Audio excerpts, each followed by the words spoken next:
Hey there, swim team. Welcome back to episode 8 of Monoholics. 8 of these we've done now. This is our online acting challenge where we challenge ourselves and our colleagues to do a monologue fitting a theme that you, our audience, have chosen. And this month we have a special episode because for the first time it is an entirely guest-led episode. All of us here at the company are stepping back and going to let our colleagues' work shine through. Now this month, the theme that you guys chose is delectable dialects. And we have a beautiful range of dialects that our friends have put together for you. So sit back and enjoy. I'm Moretta Zillick. My monologue is Sonnet 116 by William Shakespeare. I chose it for delectable dialects because so many people think Shakespeare has to be done a specific way or spoken in a specific way. And I love finding it in different accents and making it unique in that. So please enjoy Sonnet 116 from a Minnesotan.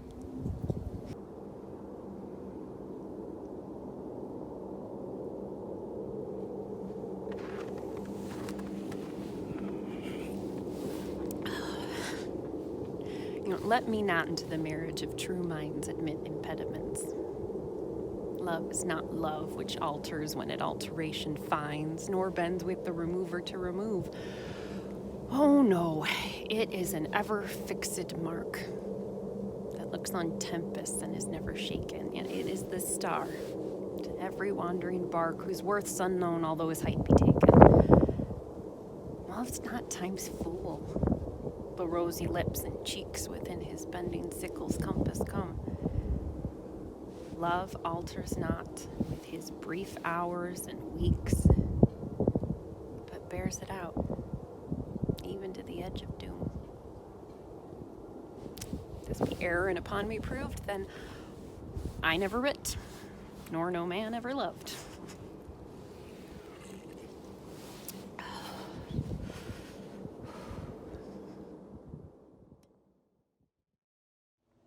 Hi there, my name is Allison Dane, and the monologue I chose is an original that I wrote based on the true story of me going through speech therapy because I think a delectable dialect is learning how to find your voice.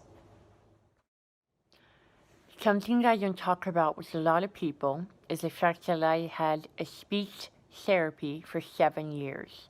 My name is Allison Dane Smith, and this is actually how I want to talk. It slips up every now and then when I'm still doing Shakespeare or I'm talking to someone I'm really comfortable with.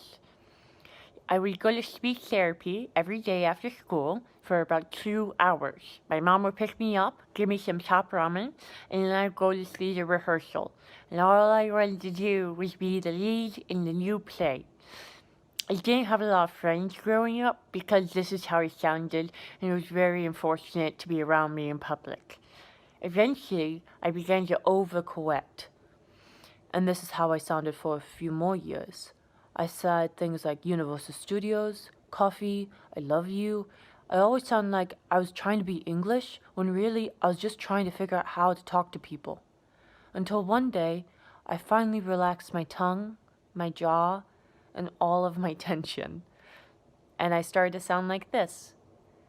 I still have those speech impediments in me, and they've kind of become my truth detectors. Because when I love someone, it comes out.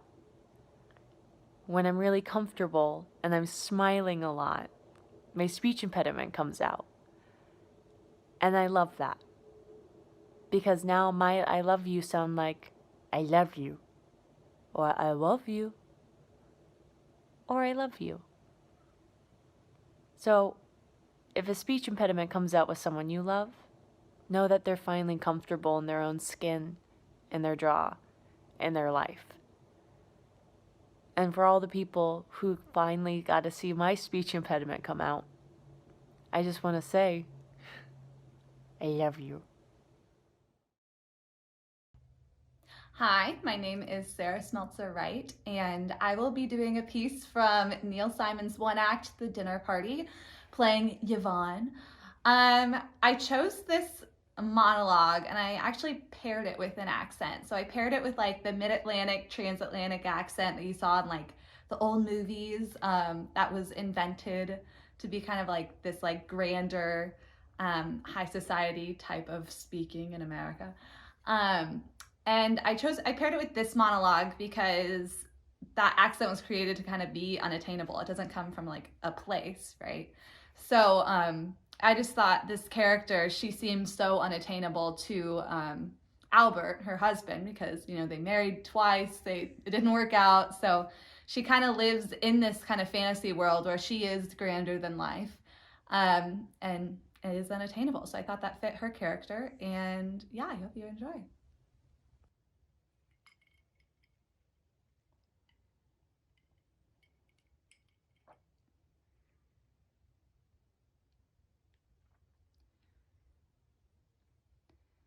You look well, Albert.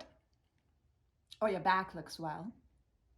Your shoulders are sagging a little bit, which means that you're unhappy.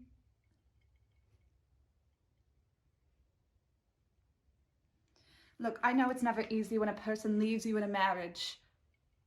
2 marriages. I never intended to leave you twice.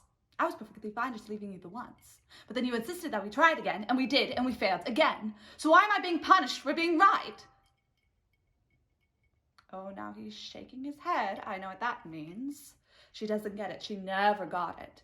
Well, Albert, what is there to get that I haven't gotten, that you've never given, that you claim that I haven't gotten? Oh, now he's looking up at the ceiling. I know what that means. What's the point of talking to her? She lives in her own little world. Well, Albert, maybe that's just because there's only one world, your world. And because your world was so angry with me and my worlds that I decided to crawl more into my world, because I was hoping that one day we could leave our worlds and enter into like the real world. Oh, don't look at me like that. I hate when you look at me like that. If the police saw you looking at me like that, they would arrest you.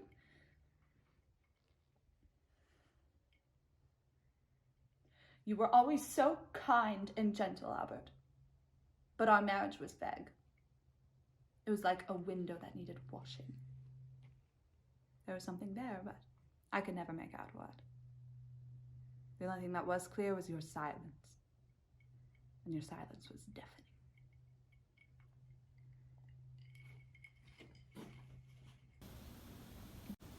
Hey everybody, my name's Alexandra Swartz. Thanks so much for being here tonight. I chose my favorite dialect for this challenge, which is the British RP, and I always think of Jane Austen when I go to this dialect, and she's one of my favorite authors. This is from one of her minor works, her Juvenilia collections.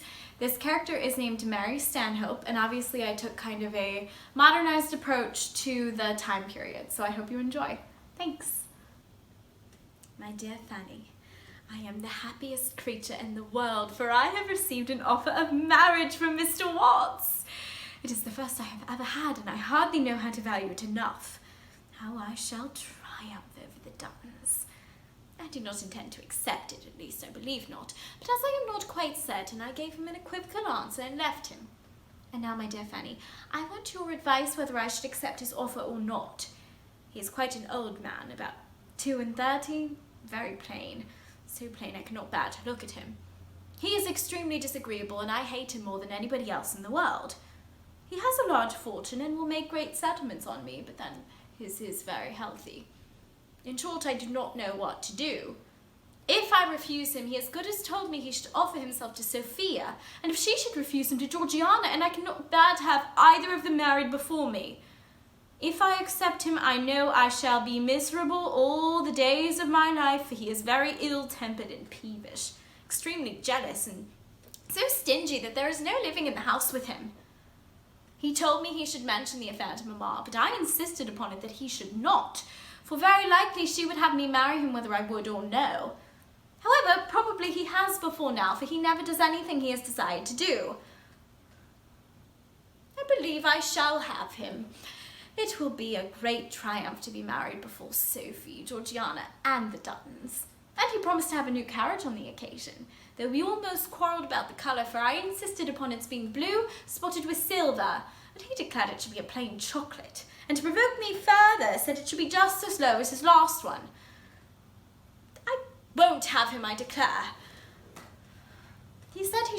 down tomorrow and take my final answer. So I believe I must get him while I can. I know the Duttons will envy me, and I shall be able to escort Sophie and Georgiana to all the winter balls. Although what will be the use of that when very likely he won't let me go myself, for he hates dancing, and whatever he hates himself, he has no idea of any other person's liking. And he's always talking of women staying at home and such stuff. I believe I shan't have him. I would refuse him at once if it were certain that neither of my sisters would accept him, and that if they did not, he would not offer to the Duttons. I cannot run such a risk, so if he will have the carriage ordered as I like, I will accept him. And if not, he may ride in it by himself for me. I hope you like my determination. I can think of nothing better. And am your ever affectionate, Mary Stanhope.